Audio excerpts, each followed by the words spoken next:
Hello, welcome. I am, hello.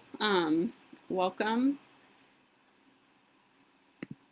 Thank you for joining me today. I am going to wait a few minutes and see who might show up.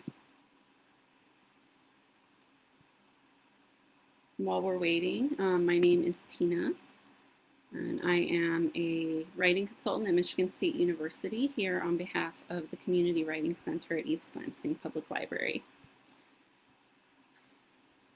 I just want to give it a little bit more time. I'm really excited to be here. Thank you for joining me.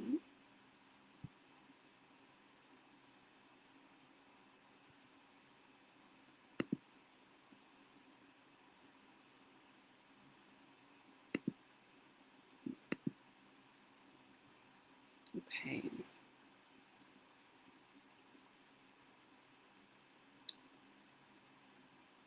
All right, hello. Again, thank you for joining me and welcome to my Facebook takeover of the East Lansing Public Library Facebook on behalf of the Community Writing Center. Again, my name is Tina Puntaseca and I am a writing consultant at MSU. And I'm here on behalf of the Community Writing Center at East Lansing Public Library. And the Community Writing Center at East Lansing Public Library is a space where members of the community can work with community writing consultants on all kinds of writing. Consultants are available for all writers from all walks of life and all writing interests. And tonight I'm going to share a little bit about the Writing Center, the Community Writing Center, and some of the resources and services we provide to the East Lansing community. And I'm also going to talk a little bit about study strategies for people who are preparing for the ACT, SAT, or GRE. And these strategies can really help anybody who is preparing to go back to school and partake in formal learning again. But before we start, I wanted to thank East Lansing Public Library for inviting us to hang out on Facebook Live, and we're so grateful to have this platform to connect with you all and to share a little bit about what the Community Writing Center is. And last week, Fatima shared some really great information on writing our representatives, and in past weeks, Jennifer talked about resume writing, and Nick gave us some really good summer writing tips. You can find all of these videos on the Facebook page, and it's a great way to learn some writing skills and meet new faces from the Community Writing Center while you're at it. So I encourage that. And next week, Maureen will be here to talk about creative writing, and the following week, Davin will join us to discuss writing college essays. So if you have any questions or just want to say hi, please drop a question in the chat, or also email us at the Community Writing Center at elcommunitywritingcenter@gmail.com. So first, I want to talk a little bit about what the Community Writing Center is and some of the ways we are available to the community during this time. So the Community Writing Center at ELPL, or CWC for short, is a partnership between the Writing Center at MSU and the East Lansing Public Library. And it's really guided by the library's vision of accessibility, community, innovation, and knowledge. And our goal is to enrich the lives of community members in East Lansing through reading, writing, literacy support, and uplift. And it's for anyone who would like to have another set of eyes on their writing, and we're happy to read anything from creative writing to cover letters to job applications and resumes, college entrance essays, really anything that you can write, we would be happy to look at. And we originally began in the spring, and Community Writing Center was held on Thursday evenings every week with MSU writing consultants who were available in person at the library to guide community members on their writing. With the pandemic, we had to make some changes, and we worked to reimagine what our services can look like so that we can still support the needs of the community during the pandemic. And we're hopeful that we can see you soon as things are safe and the library opens back up again. But in the meantime, we have a few ways to connect with the community Writing Center online. So community members can attend weekly Zoom hours on Thursdays from 5 to 7 p.m. So our next one is tomorrow. And you can RSVP on the ELPL events page, and that's how you'll get the Zoom link so that you can attend. And during those Zoom hours, you can chat with a few CWC consultants, you can ask questions about services, or get feedback on your writing in a breakout room so that you have some face-to-face interaction as you're getting feedback on your writing. You can also fill out a Google form to submit drafts on your writing along with some information about the needs that you have for your writing, and then we will send feedback to you within a few days. So you can visit our Facebook page for the links to these resources. And again, if you have any questions or just want to say hi, please drop a question in the chat. To be real, I can't find the chat at the moment for the 5 people who are watching. I don't know where the chat is. I'm really sorry. But I will answer any questions that you have after this is over for sure. So moving on to some study tips. So with school around the corner, students from K-12 to college are gearing up to return to formal learning again. And one part of learning in the classroom is unavoidably test taking. Some of you may also be preparing for college entrance exams this year, like the ACT, the SAT, or the GRE. And while those the approaches to those tests are different than a lot of the tests that you'll take in K-12 or university, these tips are kind of, for the most part, things that you can use in any studying scenario. If you have any tips, please feel free to share them also in the chat. We would really welcome that. So the top study tip that I have for you is to create a study time and space that works for you and your specific needs for focus, for comfort.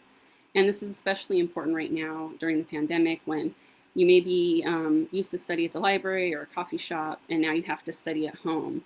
And research shows that studying where you rest can be disruptive to your sleep, and it can also just be really distracting.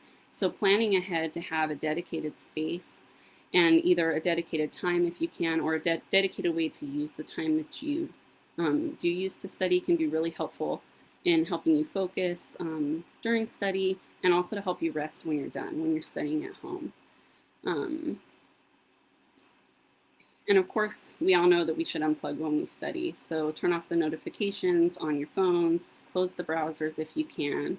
A good trick that I use is I study for 50 minutes and I turn everything off, and then I give myself 10 minutes as a reward at the end, and that creates a pattern of focus that's really important so that you can absorb and retain information, and so that your brain kind of knows that it needs to go back to that space after a few minutes.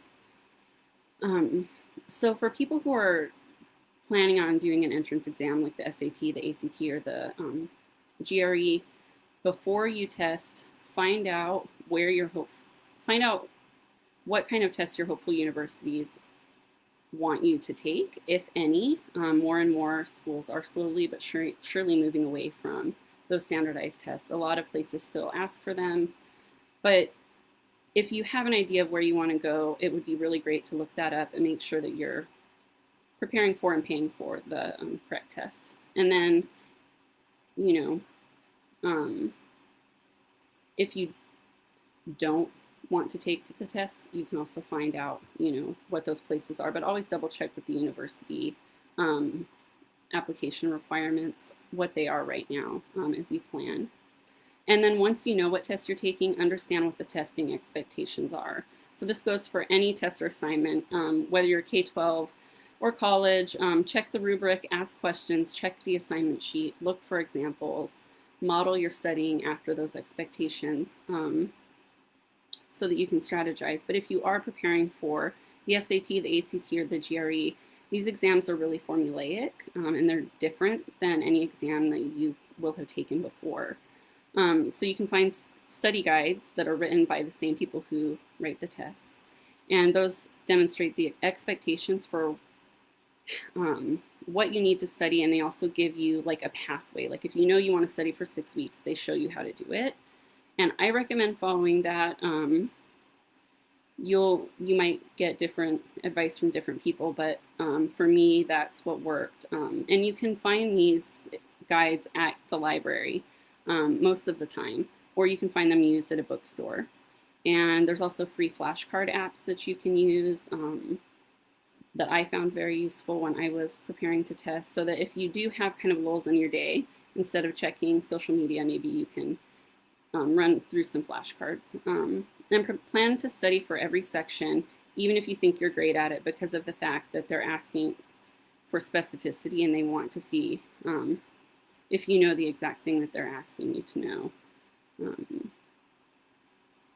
Which brings me to my next point. So essay exams are a genre, and they're highly formulaic. While we at the CWC love to see a variety of writing styles, and we value a variety of expression and the individual right to our own language when we're taking these tests, they're just very formulaic. So even if you write quite a bit, and especially if you write creatively, I highly recommend looking at what those essays look like, practicing them a few times. In my own experience, I think I wrote like 5 practice essays using the GRE's model, because I knew I had 30 minutes to write a 5-paragraph essay based on a prompt. The prompt is similar to what is in the guide, and then it's graded by a computer most of the time. So